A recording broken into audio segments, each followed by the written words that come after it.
横浜品川に停まります。のぞみ58号東京行きです。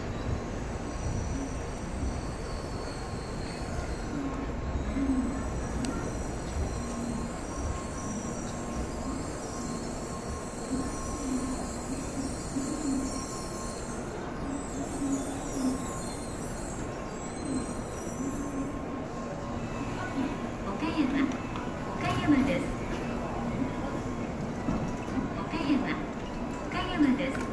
ご乗車ありがとうございました。この列車は19時42分発のぞみ58号東京行きです。ご乗車の際は列車とホームの間が空いているところがありますので、足元にご注意ください。次の停車駅は姫路です。23番乗り場のぞみ58号東京行きが発車します。ドアが閉まります。ご注意ください。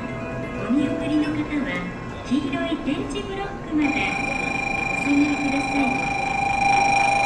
隣の空いている乗車口からも分かれてのご乗車をお願いします。隣の空いている乗車口からも分かれてご乗車ください。